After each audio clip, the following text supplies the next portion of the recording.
حي على الصلاة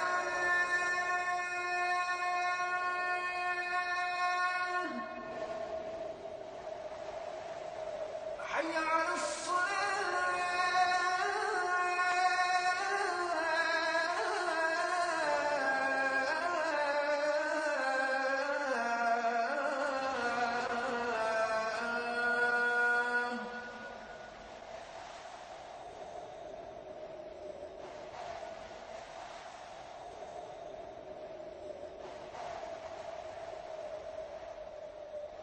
حي على الفلاح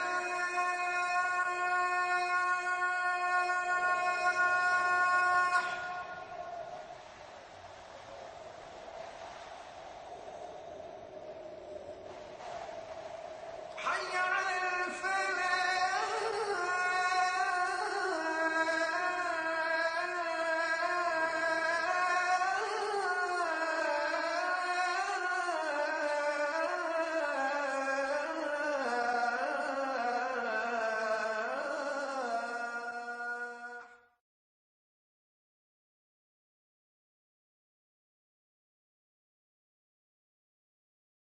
نبينا محمد وعلى آله وأصحابه وأزواجه أجمعين أما بعد فأعوذ بالله من الشيطان الرجيم بسم الله الرحمن الرحيم رب اشرح لي صدري ويسر لي أمري واحلل عقدة من لساني يفقهوا قولي ربي زدني علما أجمعين inshallah. May Allah subhanahu wa ta'ala increase in all of us knowledge. Assalamu alaikum wa rahmatullahi wa barakatuh. Brothers and sisters, on behalf of Talimul Islam and on behalf of Institute of the Language of the Quran, we welcome you to this new Arabic course. Inshallah, this course will benefit you a lot. It will enable you to understand Quran 85% directly, inshallah. And inshallah, your experience in this class will be most enjoyable and very fruitful. From the outset, I must tell you that I'm not a scholar. I do not have any university degrees. All I have is my experience. I went to various places, various countries, and I met so many teachers who are very kind, and they taught me many things in Arabic which made me understand Quran directly. And inshallah, I'm going to share all these things with you so that you will be able to understand Quran when it is recited. When you pray, you know what you are praying. And when you hear tilawat, inshallah, it will touch your heart because you will understand what's going on. You know. We start with our handbook, brothers and sisters. How many letters of alphabet? Most of us, we were taught that there are 28, but there are 29. Alif is the letter of alphabet, but it is not consonant. It does not have a speech sound. When you say a, it is not alif, but it is hamza. And how do you write hamza?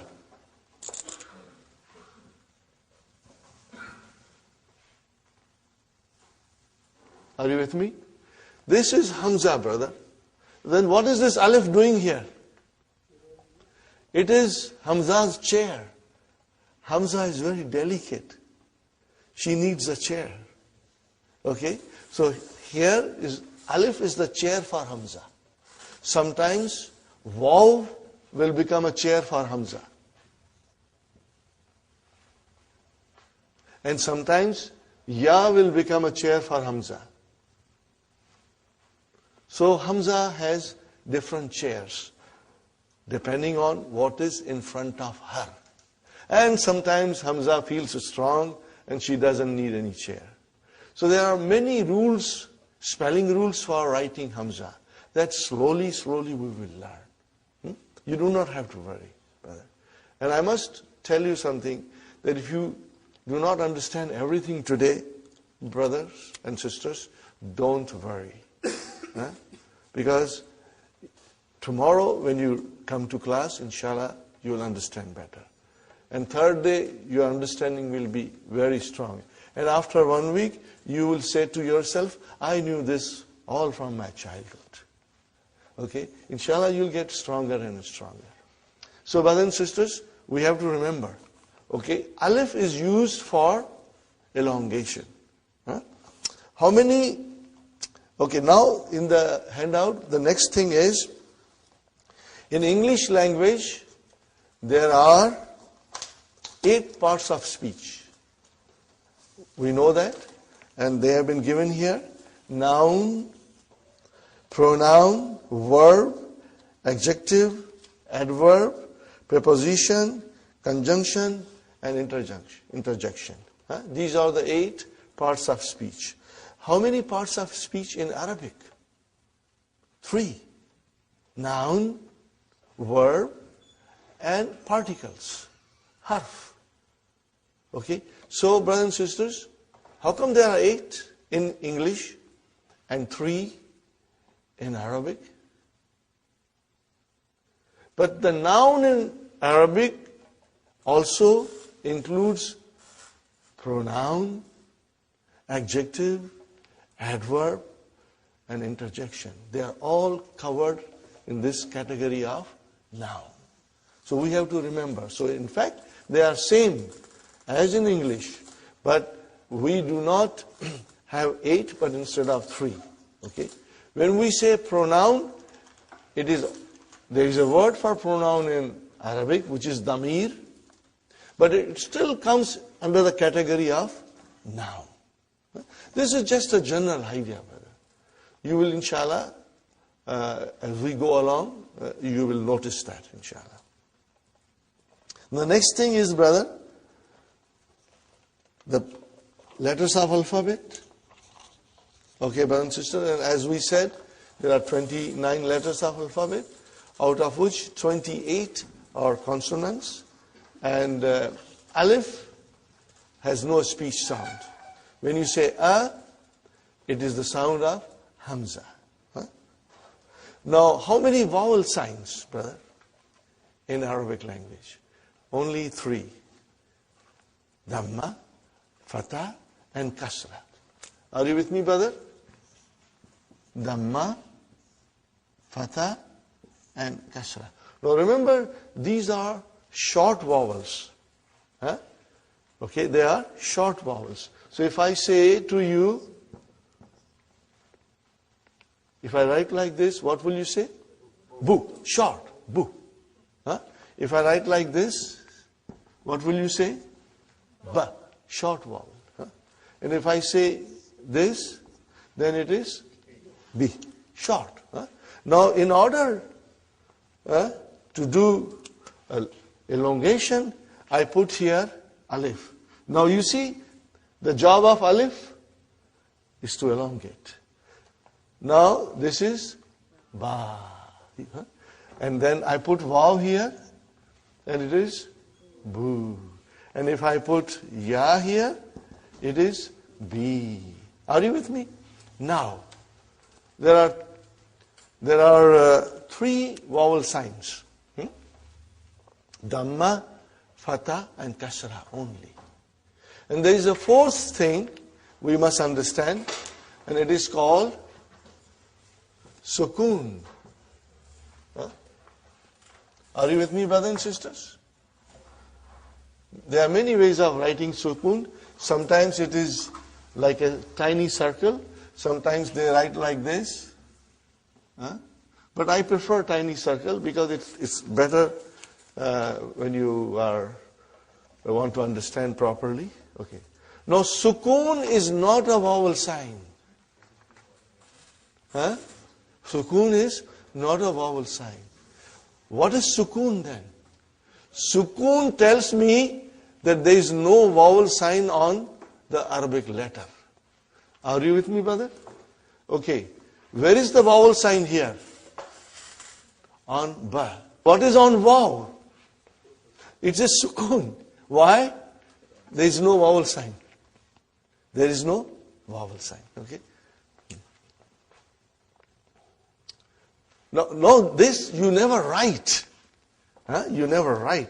But you understand. If I say ba,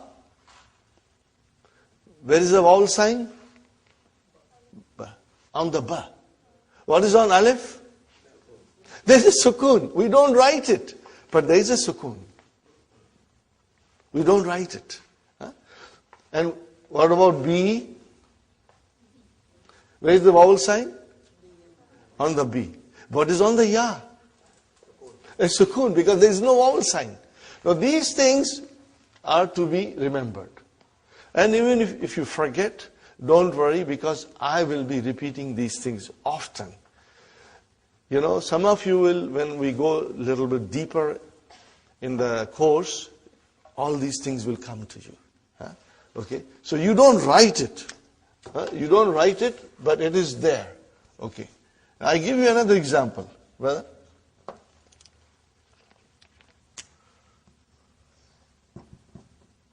What is this, brother?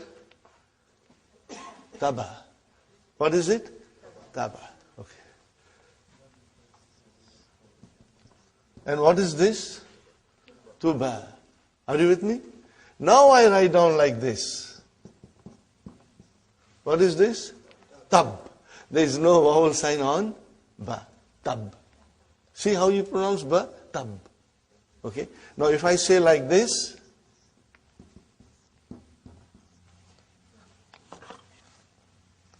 what is now, brothers and sisters? Tub. Tub. Here it was tuba, and here it is tub. So there is a sukoon on ba. If I write like this, brother,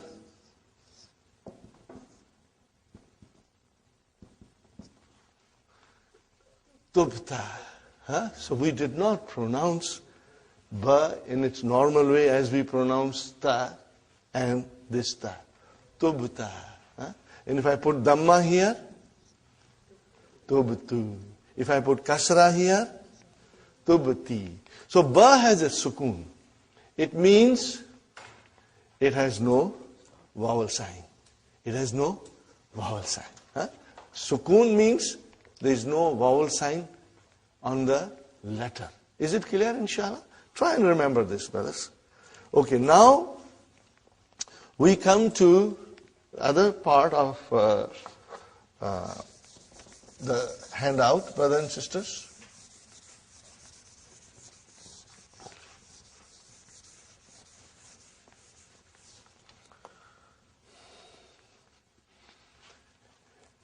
The noun is either definite or indefinite. Sahih, brothers and sisters? Either it is definite or indefinite. What do we do in English when it is indefinite noun? How do we describe it, brother? By using a or an. Are you with me? This, when it comes in front of a noun, makes it indefinite. How do you define it? Make it definite? The. Okay, brother. Now, In order to define an indefinite noun in Arabic, we do not have anything similar to this. But at the end of the noun, we put double vowel sign. Are you with me? We put double vowel sign. If the noun ends with a dhamma, then we put two dhammas. If the noun ends with a fatha, then we'll put two fathas. Huh? If the noun ends with a kasra, we put two kasras. This is called tanween. What is it called? Tanween. Huh? Tanween.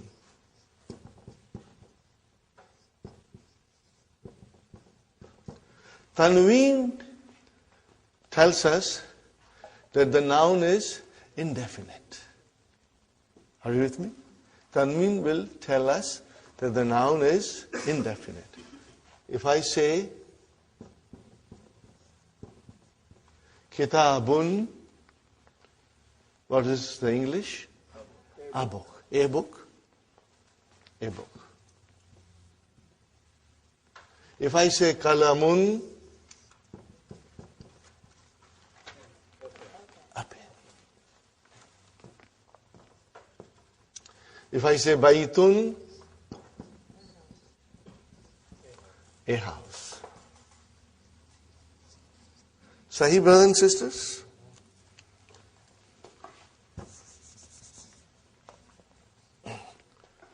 And then, how do I make it definite?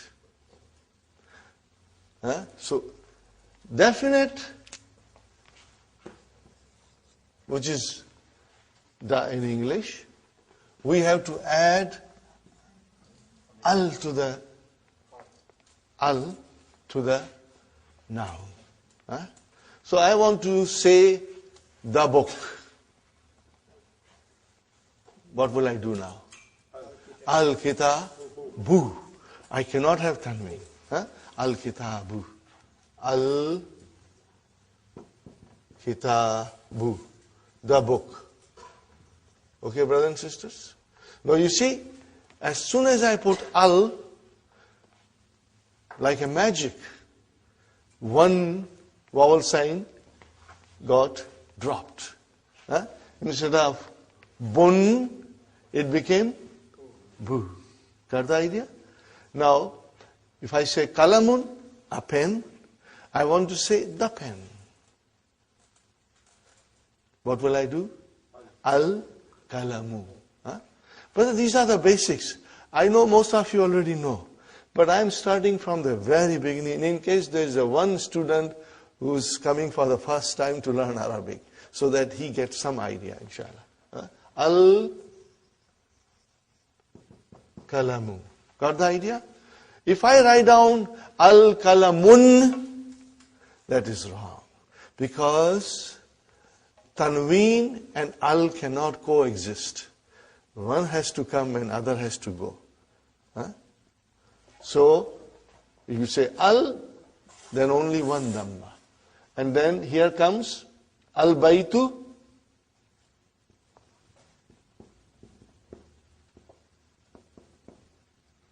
Okay, instead of baytun, it became al-baytu, means the house. And I should write here the pen. Okay. Is it clear, brothers and sisters? Yes. Okay. Now, we come to something which is always sometimes confusing to the students, but I will explain you, and I'll keep on explaining you in every session. Whenever I get an opportunity, I'll be asking you questions and also repeating my point, so that if you have missed it out, you will inshallah remember. Brother, I said baytun, it is indefinite.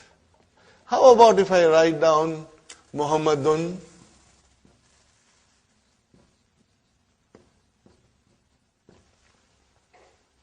There is a tanween there, which always tells me that the noun is indefinite. But what about Muhammadun? Is it definite or indefinite? It is definite. Brother, how come? Tanween means indefinite, and now you say Muhammad is definite. Yes, you are right. Why? Because Muhammad is a proper noun. All proper nouns are definite. When you say Muhammad, it doesn't mean any Muhammad. It means one particular Muhammad. If I say Ali, brother, how do you write Ali? We always say Ali, but truly speaking, Aliyun, brother. See Tanween? Now Tanween is normally the sign of a noun which is indefinite. But in the case of proper nouns, the Tanween doesn't make any difference. It means the noun is definite. The noun is definite. You will remember this, please. Okay? And I will be repeating it again and again, inshallah. Brothers and sisters, now I come to a very important rule in Arabic, and inshallah I will try to explain you in a nice way, brothers and sisters.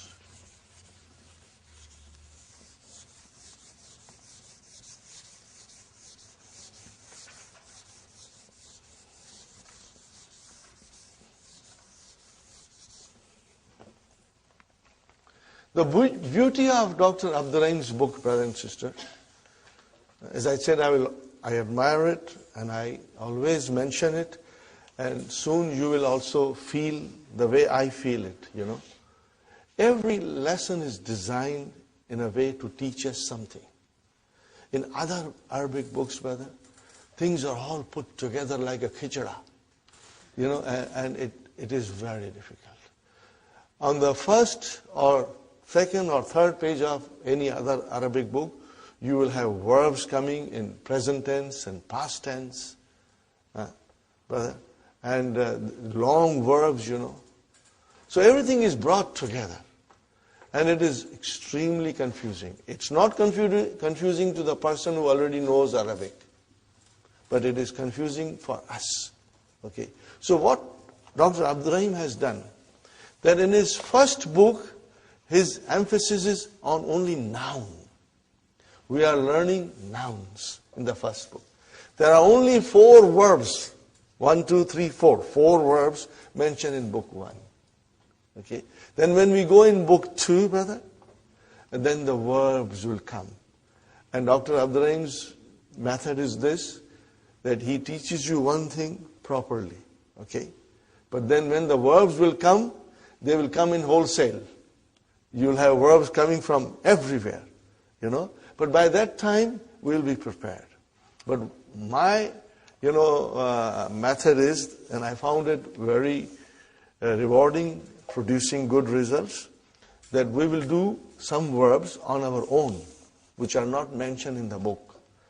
So that when we come to book 2, you have a good understanding of verbs. So when they come in front of you, you will say, I know it. You'll feel comfortable. So first book is concentrating on nouns. Okay. And each lesson is like a brick. We make one brick. So we study one lesson, we put a brick. We study second lesson, we put a second brick. And slowly, slowly we'll build our house. Brick by brick, lesson by lesson. Each lesson will show you something. Now we come to the page 3 of handouts. All these things are also mentioned in the key. But I have tried to, do little differently, brothers. So you must always read the key also, it will help you. Now, in Arabic, the nouns decline. Declension of noun. In Arabic, nouns decline. You already know it, but you have never realized it. Why? You have never realized this. Why? Now I will give you examples. Brother? I'm writing something, you already know it. Muhammadun Rasulullah.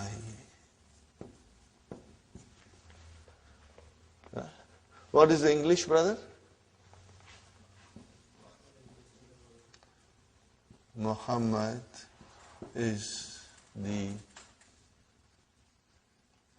messenger of Allah. Very good, brother. Then I say to you,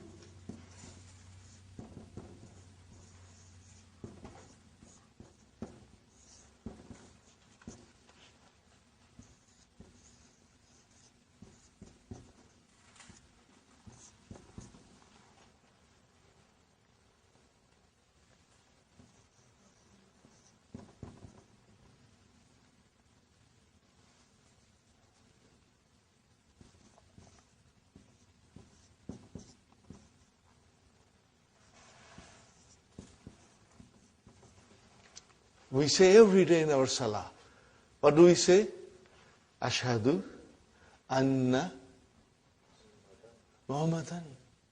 Brother, why Muhammadan? Before you wrote Muhammadun, now you are writing Muhammadan. Okay. What will be the English? I bear witness that Muhammad is his slave, brother, and his messenger. Huh? Dot, dot, dot. Okay. Now, every day we say, many, many times, Allahumma. What is the meaning of Allahumma? Ya Allah. What is the meaning of Allahumma? Ya Allah.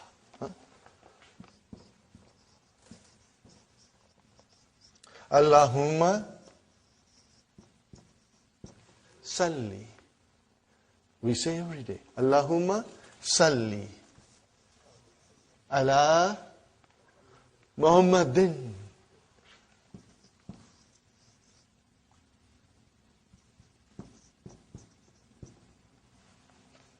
Oh Allah, send your blessings on Muhammad. Are you with me, brother? Ya Allah,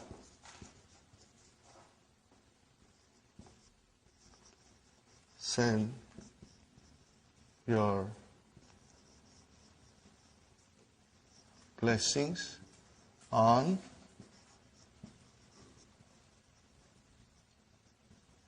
Muhammad. Are you with me, brothers and sisters? Do you see any change in English where we wrote down Muhammad? We did not change anything in English. But what about in Arabic, brother? What's going on here? Sometimes you are saying dun, sometimes you are saying dan, sometimes you are saying din. What's going on?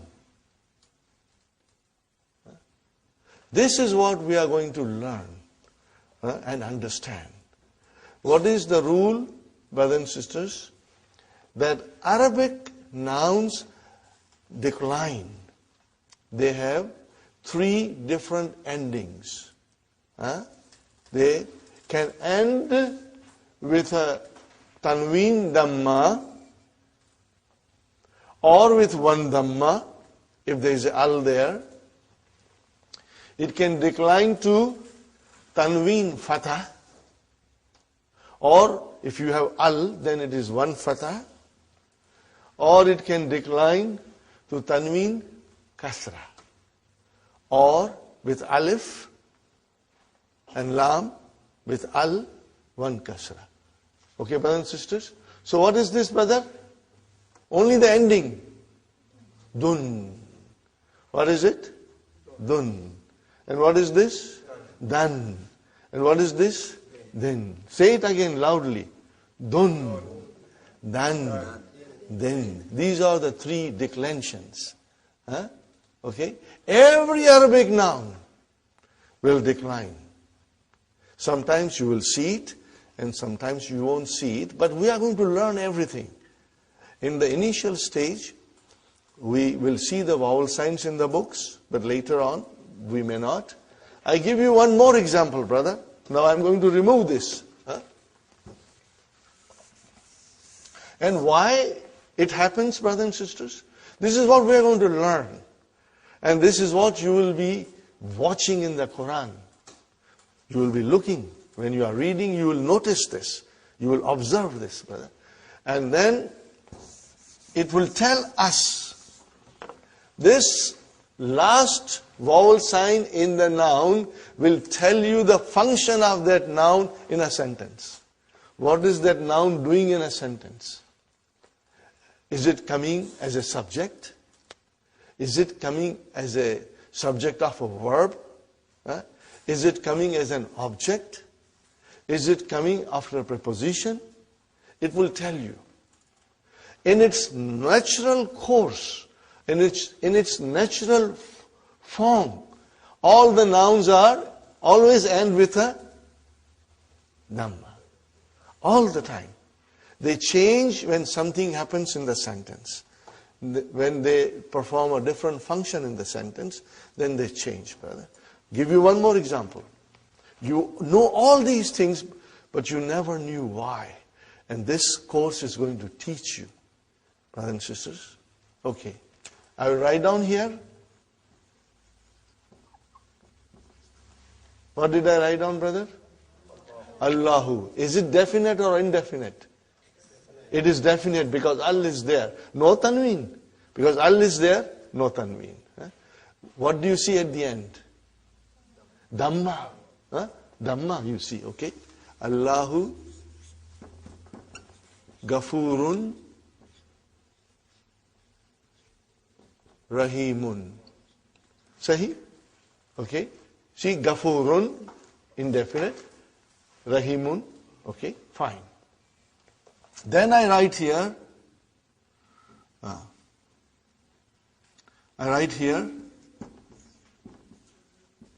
Inna Allah. Why, brother? I put Allahu there, now I am putting ha. Allah. Something is happening in the sentence. Okay? Inna Allah Ghafurun Rahimun. Got the idea, brothers and sisters? Inna Allah Ghafurun Rahimun. Correct? Now what is at the end of Allah? Fatah. Why it is single? Because it is definite. Sahi? Now we say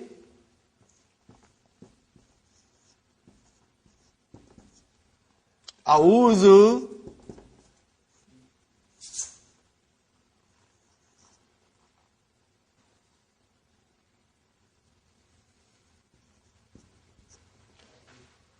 What did I write down? A'udhu. Hey, come on, give me a break, brother. What's going on here? Sometimes you are saying Allahu, sometimes you are saying Allah, and now you are saying Allahi. What's going on? But as we know, the nouns decline in Arabic language. And we are going to learn about that. Are you with me? We are going to learn about that. Okay? And let's learn the terminology now. The terms.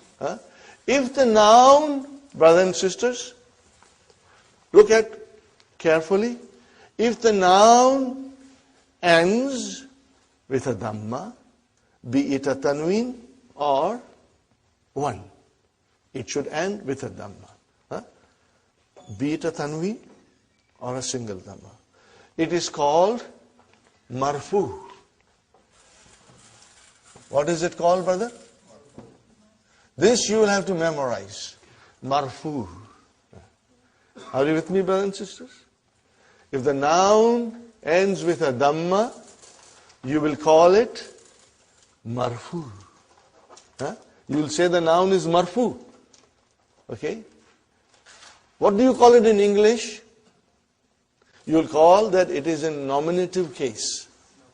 Brother, if you are comfortable, we will use some English terms, but later on you will be most comfortable with Arabic terms.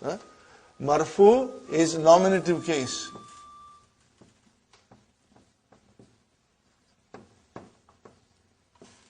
Okay. Now if the noun ends with a fatha, be it a tanween or be it a one single fatha at the end of a noun, then we say it is mansoob. What is it, brother? It is mansoob. What do we call it in English? Either you call it objective case or accusative case. It's mentioned there. Objective case or accusative case. Are you with me, brothers and sisters? But we will memorize these terms that I'm writing. Now if the noun ends with a kasra, be it a tanween or one, we will say the noun is majroor. Not majboor, majroor. Okay? Majroor, majroorun. Are you with me? And in English it is called genitive case. I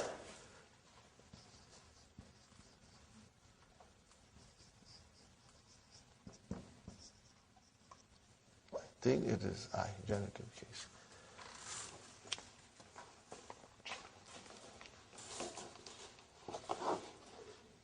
Yes, the genitive case. And accusative case, maybe I should write down accusative case also. Mansoob is accusative case.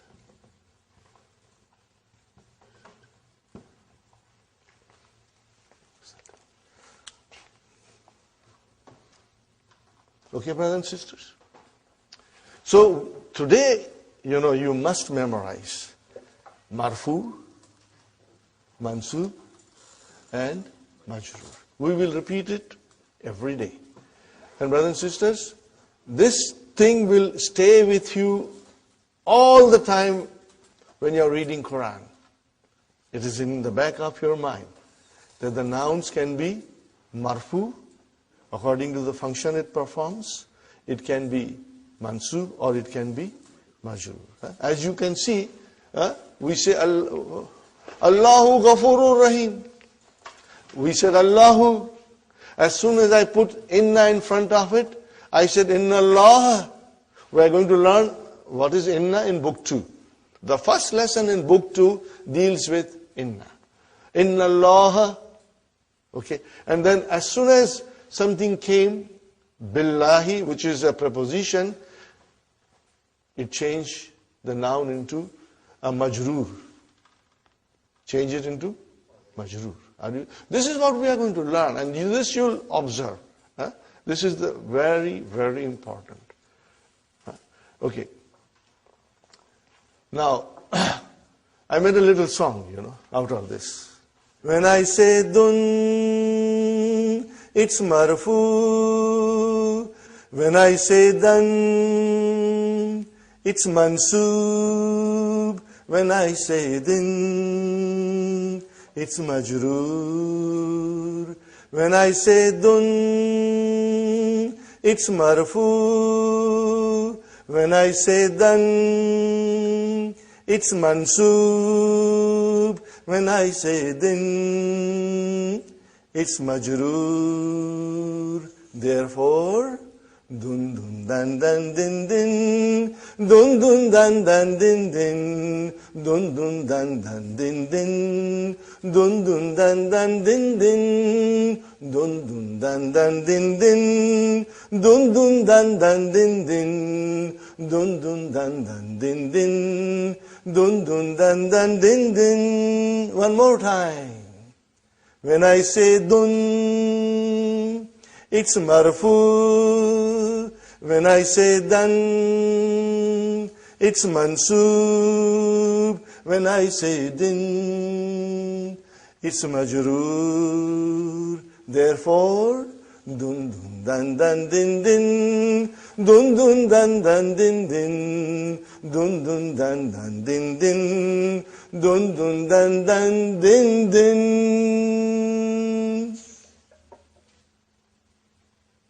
it, brother? Jazakallah. Okay. So we will remember this, huh? And this will help you. Okay? Okay. And you must always remember. What will you remember, brother? Pronounce this. Last one. Dun. What is this? Dan. And what is the next one? Then. In short, dun dan din. What is it? Dun dan din. That is the way the nouns decline in Arabic. Dun dan din. Okay? Now I compose another song, but I have to, because I'm not a musician, but sometimes I get that inspiration and I do it, you know. Maybe later on I will, inshallah. To refresh you, again I will do it, inshallah. Are you with me, brothers and sisters? So 3 pages from the handout. Huh? Now we go to the main book. Brother, we go to the main book. Ad-Darsu Awwal. Okay? Haza. What is, sister, the blue book? Yeah? Blue book, lesson 1. What is the title? What is the title? Haza. We are learning Haza. What is Haza, brother? Most of you know the meaning. What is it? This. Huh? Haza means this. Okay, but write down near there in your book. Huh? Just write down, brother. What is Haza? It is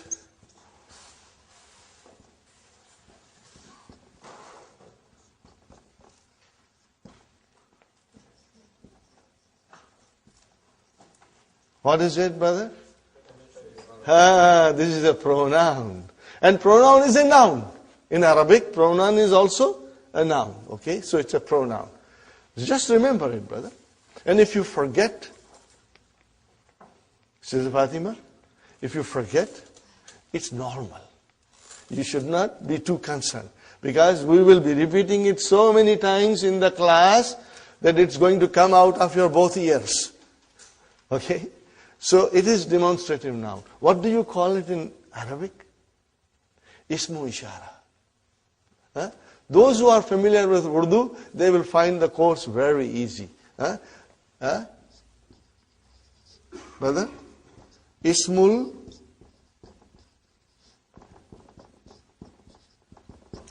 Ishara. Huh?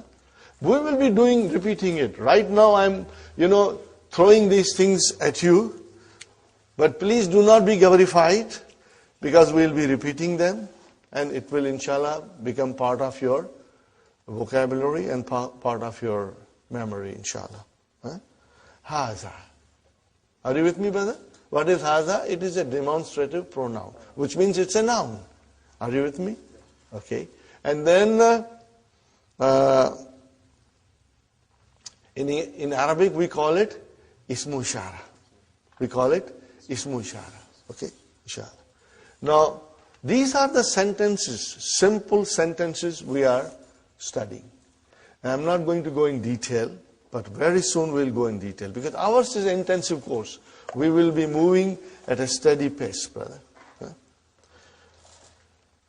Now, as you know, you are all supposed to read. Huh? You must know how to read, and you will be writing all these things in your book. And the more you read and write, you will become stronger, brother.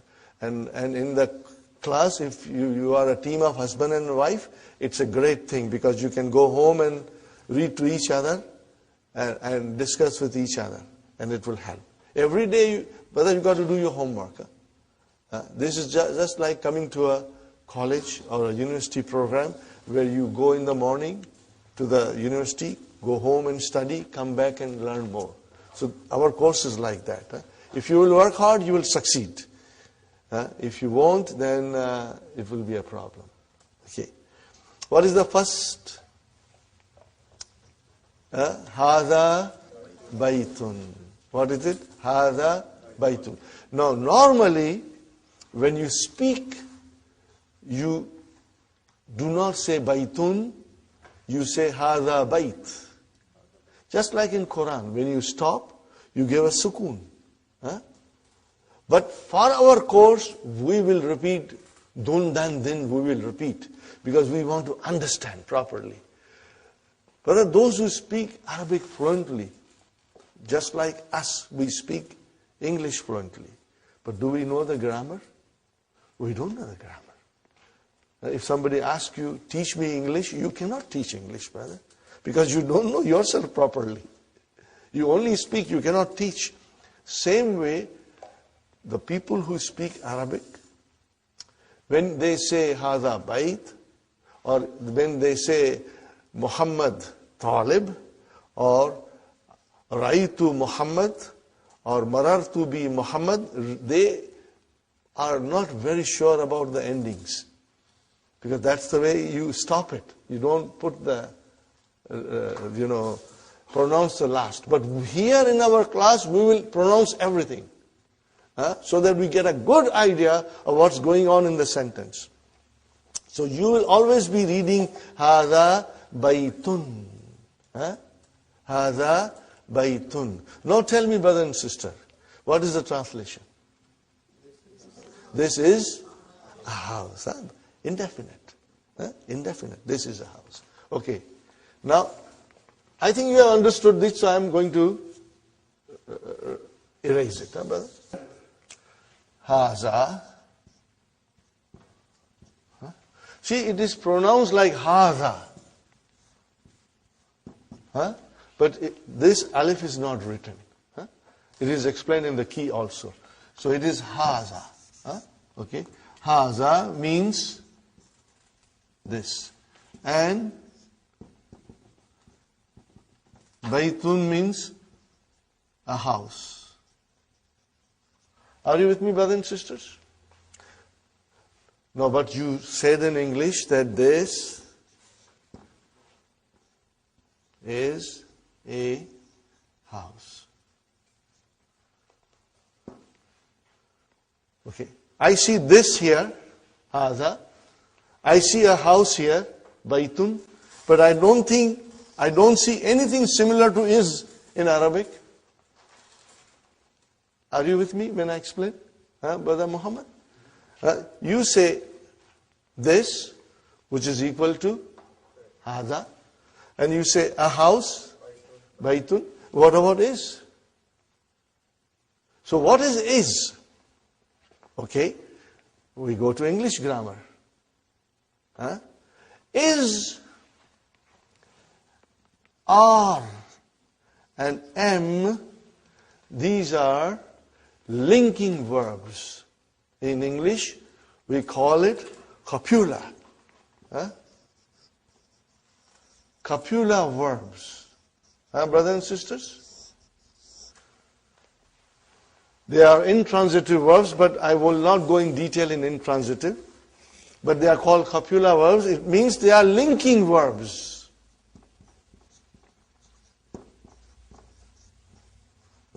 They link one noun with another noun. Okay? Or it links the subject with the other noun. Okay? They are called linking word in English. They do not exist in Arabic language. They are not there. There is no need. Okay? When you say Hadha kalamun, we only said two words. This, a pen, but you will translate, this is a pen. But in Arabic, what will you say? Hadha kalamun.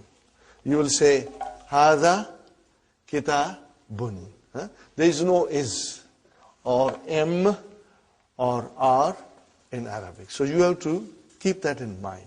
And what are they called in is, are, am are called in English grammar?